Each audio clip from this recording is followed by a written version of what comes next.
Today's talk will be a little bit interesting, academic, inshallah. A few weeks ago, as you all are aware, certain TikTok and YouTube videos started appearing about some New York Muslim guy running for mayor, right? Very interesting videos. Never heard of the guy's name until a few weeks ago. As soon as I saw his name, I'm like, hold on a sec, I know this name. I know this last name. And I wondered if that last name was the same name that I was familiar with. So I went to a book that was assigned reading in my class for 10 years. It's called Good Muslim, Bad Muslim, America, the Cold War, and the Roots of Terror by Mahmoud Mamdani. And I'm like, this is Mamdani. I opened the page. By the way, this is my copy from 2010. You can see it, Memphis, Tennessee. I opened the book, and it says, for my beloved mother and for Zohran and his friends. This is the guy running for the mayor, right? Turns out this is the guy's father. His father is a professor at Columbia, and I assigned his book for my class as one of the essential readings.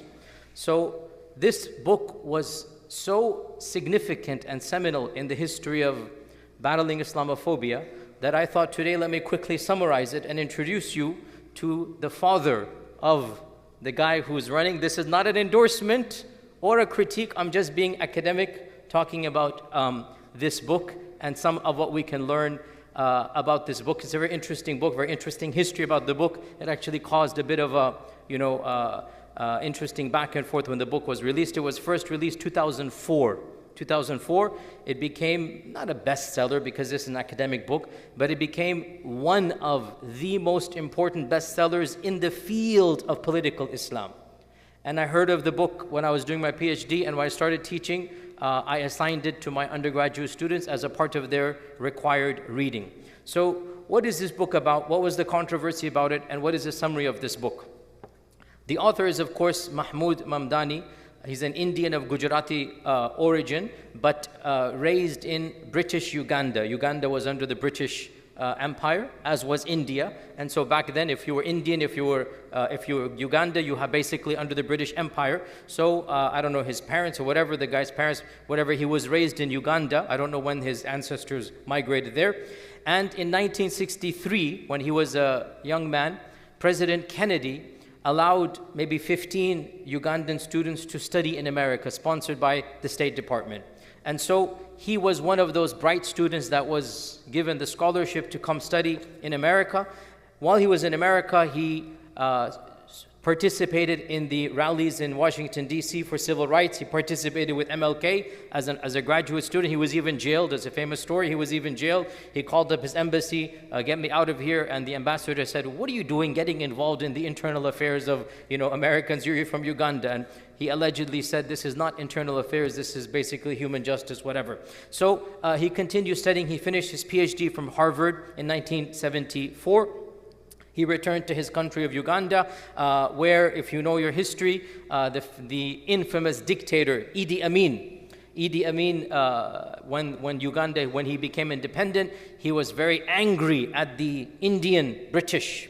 He blamed the economy and the policies, he blamed them on the Indians. For good or for bad, it was what it was. So overnight, with the stroke of the pen, he said, all people of brown skin should leave, all Indians leave. Overnight, it was one of the biggest, international affairs of the mid-70s. He literally, tens of thousands, very, very tragic stories and whatnot. So he expelled them, and of course, long stories happen. So Mahmoud was expelled in that purge, if you like. He became stateless for a few years, going here and there, until finally in 1999 he got a job in Columbia University, where ironically so many riots and issues are happening with all of these protests, whatnot. He became a professor in Columbia, continued to rise, full professorial chair, the dean of the department, the head of the department, and he is now like an emeritus. He's the highest level of professor in Columbia. He's still in Columbia. He has not yet retired, elderly man. He's been teaching there for 6 years now, whatever, and he's written, like he's a full professor. What do you expect? His PhD, by the way, is not in Islam. It's not in Islamic studies. It's in political science and governmental studies. So his niche, his forte is international thought, political studies, colonization, the impact of colonization, post-colonialism. That is his area. It's not Islam. 9/11 happens, and he's a professor at Columbia. Now, for those of you who were here back then, that climate was such a difficult climate. If you remember, you were being challenged. You were being asked, how do you defend what happened? Nobody's defending. How do you? And there was no, it's black and white. As Bush said, you're either with us or against us. Anybody dares to try to make context of why 9/11 happened. And again, I have to be careful because Epic is being monitored by the far right. Every lecture I give, some nut jobs in New Jersey take my clips and they spread it out of context, as you're aware, to the governor, whatnot. So I have to be careful. For the record, and it's very clear, I have never been obviously in support of what happened. I'm a very big critic of terrorism and of 9/11. However, we have to give the context. 9/11 didn't come out of a vacuum. And when you give that context, this is not justification, this is contextualization. Now, this is at least possible to do now. Right after 9/11, nobody could dare talk about why this is happening. And the theses came out, Huntington's thesis and all of these far right. This is because Muslims are prone to evil attacks. Islam is a terrorist faith. That's it. No context, no background, what is happening. And if you dare try to mention, well, there's issues, there's politics, if you dare try to do that, automatically the assumption is you are enabling terrorism, supporting terrorism. Mamdani, in that environment, wrote this book. And it became an instant, again, bestseller is a big word, but it caused a shockwave, a ripple effect. No one before him had attempted to, there is no defense. He's not defending 9/11. I'm going to explain the book in a bit. And this book, look at the title, Good Muslim, Bad Muslim, America, the Cold War and the Roots of Terror. America, the Cold War and the Roots of Terror. And this book became one of the most iconic books written in this time frame, which attempted to contrast, to go against the presumption that Samuel Huntington and the far right, Bernard Lewis, and all of the Islamophobes, Fox News were saying, the simplistic analysis that the reason why they attacked us is because they are a bunch of evil cave-dwelling fanatics. Their Quran is a book of jihad, Sharia, this and that. Throw some buzzwords in Arabic and khalas, end of story. And again, it's awkward because we are not defending A'udhu Billah at all. I've never in my entire life defended. It is a terrorist attack. It should not have happened. But it did not happen because of Islam and the Quran. It happened because of politics, right? And the language used is a language of religion because these are religious folks. So he wrote this book. I'm going to summarize this book. He has, of course, 30, 40 books written. By the way, this author, Mahmoud Mamdani, he has won many awards, many recognitions. Even before this book, he was listed as one of the top 20 public intellectuals by the Foreign Policy magazine in the US and by Prospect magazine in the UK. And in 2021, he was voted by a group of academics, he was voted amongst the world's top 50 thinkers. This is the father. Amongst the world's top 50 thinkers in terms of, analysis, intellectual, academic output. So he is a well-known name in the academy. That's why when I heard the last name, my mind went, hold on a sec, I know this name. It's not a strange name to me. And that's why I pulled this book out, because it is the son of this person, Mahmoud Mamdani. Now, in a nutshell, and I do encourage all of you to, get a copy of this and peruse through. It's actually very simple to read. It's not and that's one of the points. He wrote this book for the layperson. It's not really a deep, dense PhD type of book. It's meant to be casual reading to understand. In a nutshell, very quickly, I want to summarize the book and then give my comments and then call it a day, inshallah. The book has 5 chapters. The first chapter is called Culture Talk. And he explains here the culture of simplistically analyzing 9/11 by blaming Islam. Culture talk. When you're around the dinner table, when people are conversing, you just immediately jump to the simplistic equation, Islam means violence. The Quran is jihad. 9/11 comes from a bunch of crazy people, and that's it. And he says this is simplistic and dangerous. Instead of political analysis, you are simply stereotyping, you're simply giving a false caricature which doesn't actually analyze the problem. And he says, one of the issues becomes anybody who agrees with US foreign policy becomes the good Muslim. And anybody who disagrees is labeled the bad Muslim. And he says this is not the way to make the world a safer place. And he begins with his thesis, and that is, violence from within the Islamic tradition has its roots in modern political thought and not in the Quran.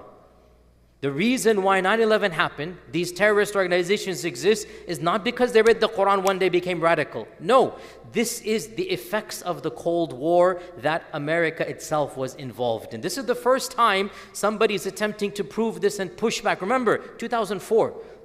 The situation was extremely tense. This is that book that pushed back. And he says, radical Islamic organizations, he says, are not emerging from the Quran, but from modern political grievances. And I quote from the book, I quote, when terrorists attack, we are told that their religion is the root cause. But when America bombs a country, we are told this is an unfortunate necessity that we have to do. So the same violence, in fact, our violence when it's done, American foreign policy kills more people. But violence is justified when it's done in the name of the empire. It's excused. And when it's done by other people, it is simplistically blamed upon the religion. And he says one of the problems, he goes, culture talk assumes that every culture has a tangible essence that explains the politics of a people, end quote. In other words, caricature and stereotype. Every culture has some stereotypes. Islam, violent. This is a stereotype. It's not going to solve the problems of the world. So he lays the foundation that, guys, calm down. Don't blame the culture. Analyze what's going on. Then chapters 2 and 3, I'm going to summarize. It's a very nice explanation of the 70s and 80s Cold War, especially in Afghanistan. Because again, he's trying to explain 9/11 and Bin Laden and Al-Qaeda. And he says that what you guys call, what we call Islamic terrorism, must be understood in light of Cold War geopolitics. And it is emerging from US-Soviet rivalries, not from books of fiqh. It's coming from US-Soviet rivalries. And he then begins the history, which nobody had done in a simple manner, of Afghanistan. Again, we grew up in a Muslim background. We knew America was involved in Afghanistan. You have to understand the average American had no idea. You have to understand the average person living here has no clue that America is directly involved in Afghanistan. And he mentions that the Afghan Mujahideen, he goes through all of the, all this, a bunch of footnotes, everything is proven, that the CIA funded and trained and sold weapons on grants to the Afghan Mujahideen. And the Cold War was used to have a strategy to weaponize religion against the Soviet Union. Americans financed the study of religion, Muslims. That meaning Muslim madrasas, Muslim. In fact, Americans actually even published copies of the Quran and distributed them for free. They distributed them for free. They published manuals that encouraged jihad and distributed them to the Afghan people. Why? Because they utilized religion to fight who? The Soviet Union. And back then it was good to do. And they funded, and they campaigned, and they gave weapons, and they trained. They actually sent people to Afghanistan, experts in ammunition, experts in warfare, and they had training camps, which CIA agents would train the local Afghans about how to make ammunition, how to make explosive, how to fight the Soviets. Where is this coming from? Right here, our tax dollars. And the goal here was to finance explicitly jihad. He mentions the term jihad in the 80s was a positive term. The term mujahideen was a positive term. Ronald Reagan invited the Afghan mujahideen to the White House. There's a famous picture. And Ronald Reagan says, these are Afghan mujahideen. These are the equivalent of the freedom fighters of America, founding fathers of America. The term jihad and mujahid in the 80s, the CIA and America, 2 thumbs up. Excellent, let's do it, right? And so they weaponized. And according to him, the State Department funneled in the 80s, $3 billion. I guess now that's worth maybe $8, $9, $10 billion.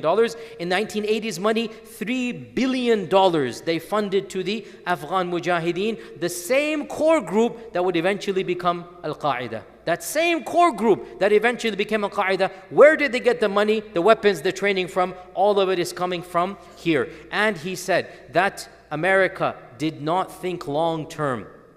They didn't think 2 steps ahead. They instrumentalized religious violence for short-term gain, and they did not think about providing an infrastructure for the people of Afghanistan, safety, stability, a safe country once the Soviets had left. No, as soon as the Soviets left, khalas, they left everything and departed status quo. What's going to happen in the chaos? What's going to happen when you yourselves created that chaos? You funded people, you gave them weapons, then when the Soviets left, you turned your back and you just left militias, mobsters, gangsters come and form from that chaos. What do you think is going to happen? And he writes, and I quote straight from his book, radical Islam, meaning fundamentalism or jihad type of movements, was born in the Cold War.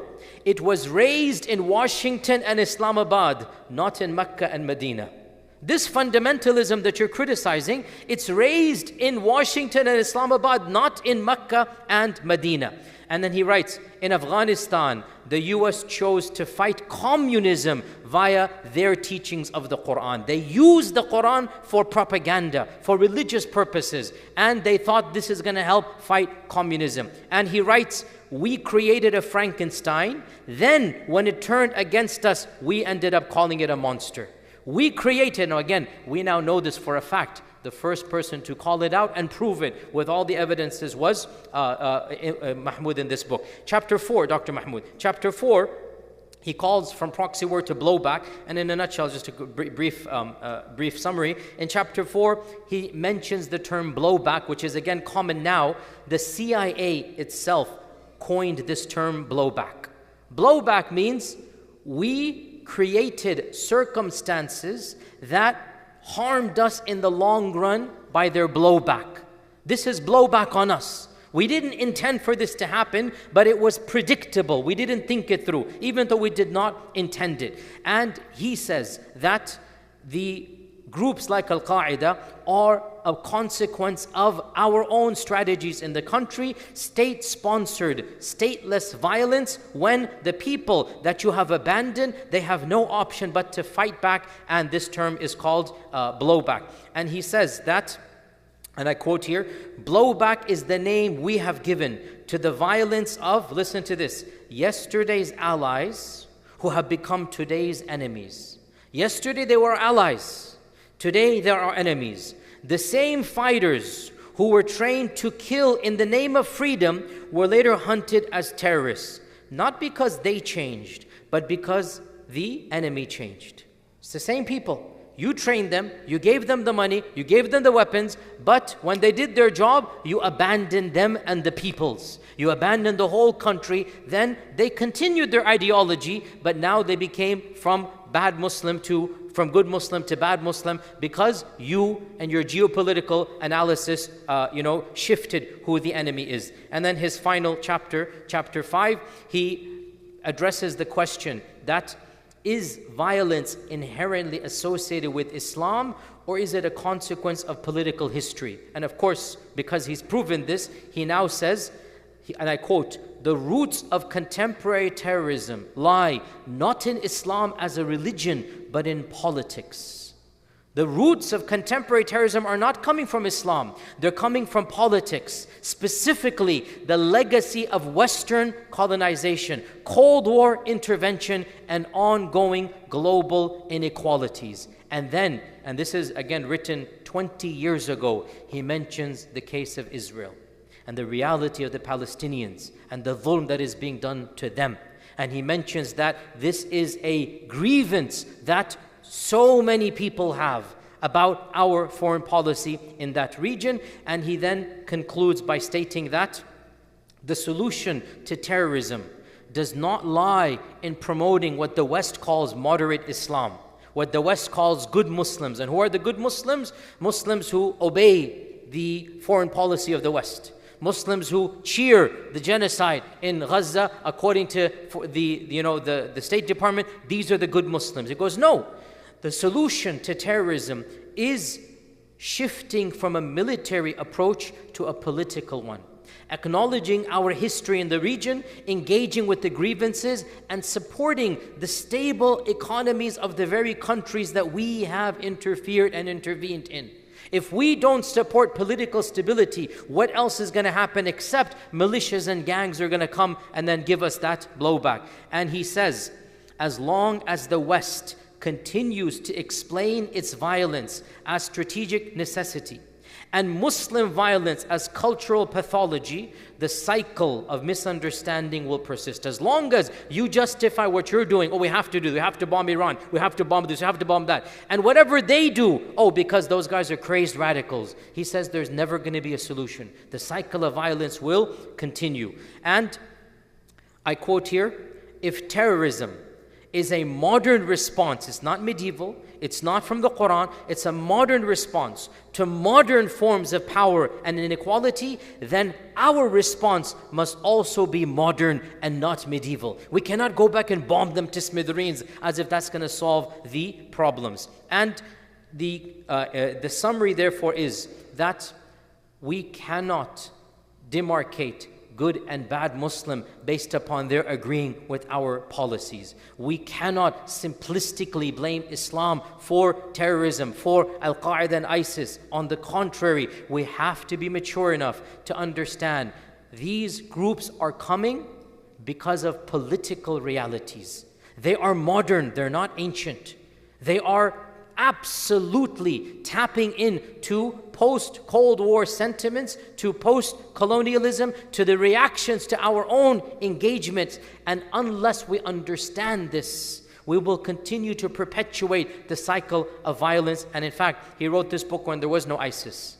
And Al-Qaeda was eliminated. And for a while, America cheered. But from the embers of Al-Qaeda, an even more radical group came, and that is ISIS. You cannot destroy people simply by bombing them to smithereens and then expecting them not to retaliate. And this book, when it was released, it was, of course, it caused a big hue and cry amongst the academics. For those who are aware, the left-wingers, obviously, the most famous icon and dawn of post-colonialist studies, Edward Said, the author of Orientalism. I gave a khatira some years ago about Orientalism. You can listen to it. It is the iconic, defining book written back in the 70s. Edward Said was still alive. I think it was his last year when he read this book, and he highly praised it.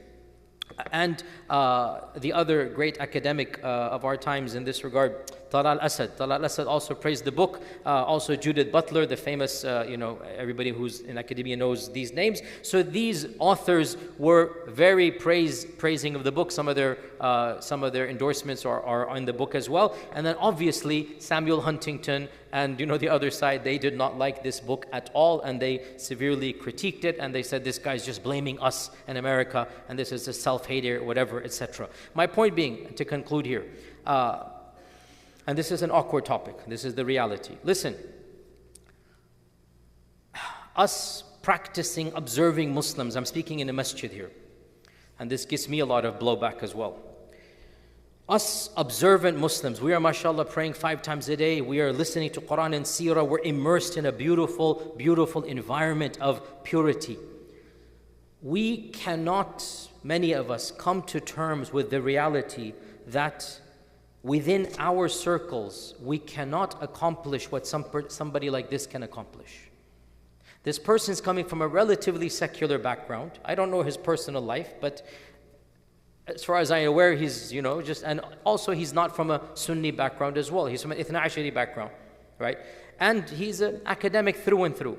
But he identifies as a Muslim. Without a doubt, when you read the book, you clearly sense that he is hurt that his religion is being maligned, that he wants to defend Islam. Us religious folks in this beautiful bubble, when we meet people like this and his son, it throws a spanner in our worldview because they are not operating from our pure paradigm. They will say and do things. I'm sure his lifestyle and who he's married to and etc. And the son is also, there is no defense. They're not Maulanas, they're not Imams. They're not from even our strand of Islam. So it becomes very awkward for us religious folks who are not accustomed to dealing with people who are not on our wavelength, but they're still benefiting the ummah in different ways. What do we do with them? And for too often, for too long, for the last 25 years, even pre-9/11, our attitude has been literally, you're with us or against us, this simplistic binary. You either look like us, talk like us, dress like us, believe like us, pray like us, or else we will cancel you and there's no good in you. And I have never been of this view, at least for the last 15 years, and especially for the last few years that I've been publicly engaged in whatnot. And because of Gaza and because of the realities, I have become more bold. It's given me a lot of pushback, if you're aware of what's going on, even online and whatnot. It's not that simplistic. When I quote this book and I bring it to the masjid, do you think I'm endorsing everything that this man has ever said or done? Do you think that I know his lifestyle? You're gonna, I don't know, I never met him. You're gonna say, oh look, he did this one day, he did that one day. Do you think that my bringing this book and summarizing it, and you all agree with this book, I guarantee you, every one of you read this book, you will agree with it by and large, 99% of it. Do you think me quoting this book means this guy is an angel walking on earth? Or does he have a role to play and nobody did what he did?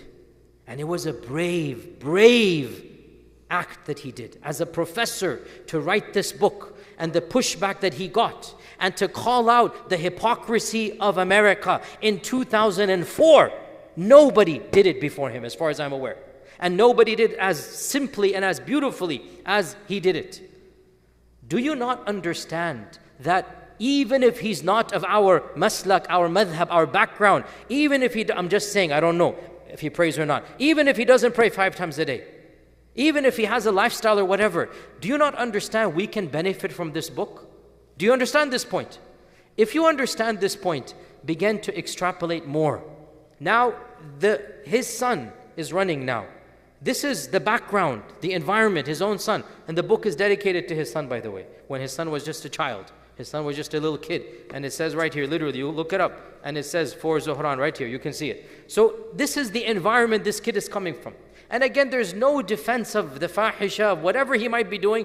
This is the problem. And I will get pushback, I will get blowback from our own community when I try to raise the bar and make our community a little bit more nuanced, a little bit more academic, a little more intellectual. Wallahi, I'm not doing this for my ego. If I were worried about this, I'd be sitting here quietly. I'm doing this because I want to help our ummah in this part of the world. And I want our youngsters to be able to practice Islam. When we have a psychotic person in charge who wants to literally strip citizenship away, when we have somebody who wants to literally go against the Constitution in his hatred of brown skin, of people of other faiths and backgrounds, we have to defend ourselves with whatever weapons we have. And if this person's son is one of those halal weapons, again, I have to be careful. The Far Right is going to say, he used the word weapon. By weapon, I mean intellectual and legal whatnot. I'm not talking about 9/11 weapon. I have to be careful. Wallahi, how much they have taken my khutbahs and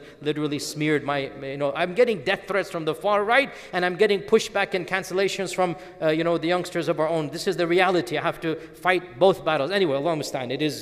I'm not complaining. This is my career and job. I've chosen this. But the goal is not, wallahi, popularity with any of you, because this is not making me popular. The goal is I want you and I want our audience to think rationally. It's not that simplistic. When you have somebody who is at least defending some aspects of our civilization and bringing some level of political stability and political strength, this does not mean that we have to endorse religiously everything this person says. We have to learn to separate the academics from the politicians, from the actors, from the khatibs. And each one has something to give, and no doubt the khatibs and ulama and the shuyukh, no doubt they are giving inshallah the best inshallah prophetic model. But we have to take advantage of people outside of this realm, because I guarantee you there is no alim or sheikh that could have written this book. There is no alim or sheikh that would have had the background to do this. There is no alim or sheikh that would have had the credentials. There is no alim or sheikh that was in Columbia or Harvard or Yale or Princeton that could have done it. Similarly, one of you Maulanas and me Maulanas is not running for Congress, not running for mayor. Somebody is who has some immoral, unethical issues, no question. We don't agree. But also, they're having some good. It's high time we move past this simplistic George W. Bush doctrine. You're either with us or against us. It doesn't work that way. I can understand this guy has done a good deed by this book. And I don't know about his lifestyle. May Allah forgive whatnot. I can understand his son might bring some positives and also have some negatives. When I praise the positives, this is not an endorsement of the negatives. Wallahi, it's not that complicated. But unfortunately, in our communities, we still have to battle this type of mindset. But that's the goal here, to bring these conversations to the table and to make you realize we're living in very difficult times. We ask Allah for help. We ask Allah subhanahu wa ta'ala for support. And we also realize, as the Prophet said, with this I conclude, and there's a hadith of the Prophet, Inna Allah la yu'ayyu hada dina bi rajul al-fajir or bi rajul al-kafir. Both reports are there. Allah can help the religion with an evil man, even with a non-Muslim man. Allah can help the religion. When we find somebody that is helping the religion and thank them for that, it is not an endorsement of their fujur and kufr. This is the bottom line. I hope inshallah this was a benefit, and we'll continue next week with another topic.